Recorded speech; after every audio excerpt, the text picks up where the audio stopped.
ভাই পোকা তো চাষ করব, কিন্তু বেচবো কার কাছে? জাস্ট এই একটা প্রশ্ন প্রতিদিন আমার ইনবক্সে অন্তত 50 বার আসে। অনেকে ভাবেন এটা একটা ফালতু জিনিস, বাজার নাই।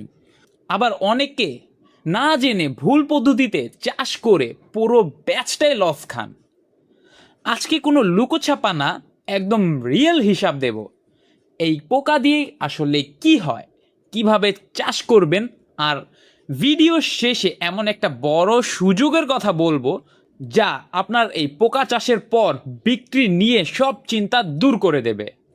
আমার আগের ভিডিওতে অনেকেই বলেছেন, ভাই এই পোকা তো আমাদের বাসায়ও দেখি, খাটে দেখি।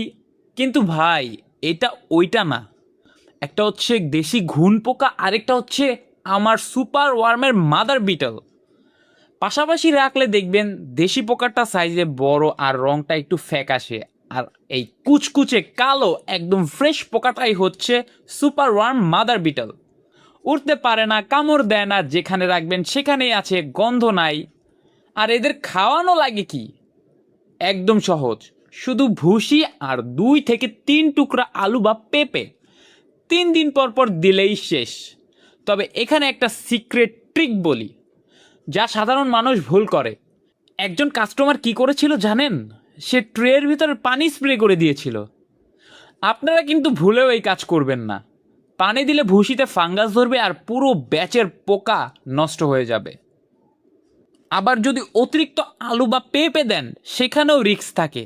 পানি জমে, কারণ এই আলু বা পেঁপের মধ্যে থাকে পানি।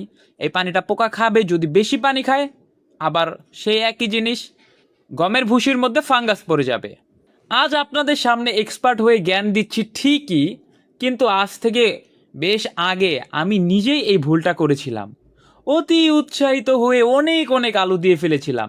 2 দিন পরই এসে দেখতাম পুরো এই সেট আপের মধ্যে ভুসিগুলো ফাঙ্গাস পড়ে গেছে, জমাট বেঁধে গেছে। সেই দিনগুলোর ওই লস আর স্ট্রাগল থেকে আমি শিখেছি বিটল পোকা চাষের আসল রহস্য। এখানে আসল ব্যাপারটাই হলো ময়েশ্চার অ্যান্ড ড্রাই দুইটাই কন্ট্রোলে রাখা। এখন আসি এই পোকা দিয়ে আসলে কি হয়, কেন মানুষ এটা কিনবে?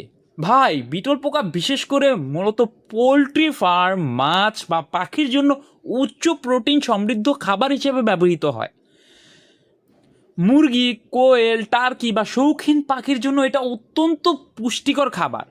এতে প্রচুর পরিমাণে প্রোটিন এবং ফ্যাট থাকে। এতে একাই আছে 70% প্রোটিন, যা পাখির দ্রুত বৃদ্ধি ও রোগ প্রতিরোধ ক্ষমতা বাড়াতে সাহায্য করে।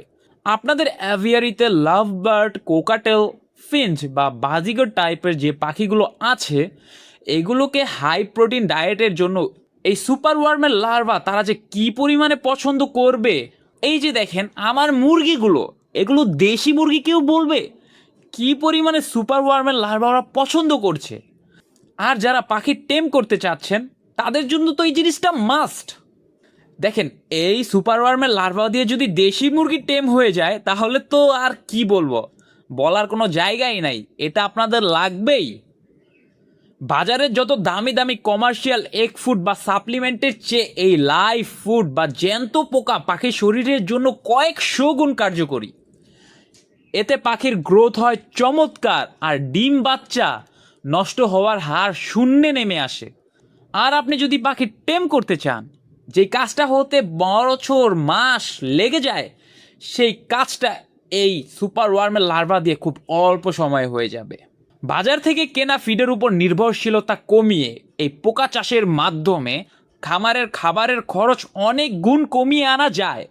অ্যাকুরিয়ামে যারা শৌখিন মাছ পালেন, তাদের জন্য তো এটা চমৎকার একটা ফিড।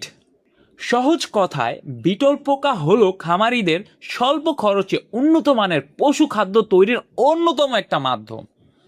এখন আপনাদের যাদের খামার নেই তবে বিটল পোকা চাষ শুরু করতে চাচ্ছেন, তারা অবশ্যই তাদের প্রোডাকশন খামারিদের কাছে সেল করতে পারবেন। আর আপনি যদি কোয়ালিটি মেনটেন করে খাঁটি এবং এ গ্রেডের প্রোডাকশন করতে পারেন, আর আপনার বিক্রি নিয়ে টেনশন করা লাগে, তাহলে আমরা কেন আছি বলেন তো? বাজারে এর ডিমান্ড অনেক হাই। আমাদের কাছ থেকে যারা পোকা নিয়ে চাষ শুরু করবেন, আপনারা যদি সঠিক নিয়মে ভালো কোয়ালিটির প্রোডাকশন নামাতে পারেন, আপনাদের সেই পোকা আমরা নিজেরাই সরাসরি ক্যাশ টাকায় কিনে নেব, কারণ আমাদের নিজেদের অ্যাভিয়ারিতে প্রচুর পরিমাণে লাইভ ফুডের দরকার হয়। তাই এই বাজারে বিক্রি করার চিন্তা বাদ দিয়ে আগে কাজটা শেখেন, কাজটা শেখার পেছনে সময় দিন। এই যে দেখুন, আমার এই পাখিগুলো এই খাবারটা কতটা পছন্দ করছে, কতটা খাইতে চাচ্ছে। আর আপনাদের তো দেখালামই দেশি মুরগির টেম হয়ে গেছে। তো এটাই তো একজন খামারির হ্যাপিনেস, সার্থকতা। কারণ একটা খামারি তো চায় তার পশু পাখিদের সাথে তার রিলেশনশিপ থাকবে অন্য লেভেলে। সো আপনারা যারা নতুন শুরু করার কথা ভাবছেন, আপনাদের মূলত ভয়টা আসলে কোথায়? পোকা মেনটেন করা নিয়ে নাকি অন্য কিছু? কমেন্টে আমাকে জানাবেন তো, আমি নিজেই আপনাদের রিপ্লাই দেব। আজ এ পর্যন্তই তাহলে, আল্লাহ হাফেজ।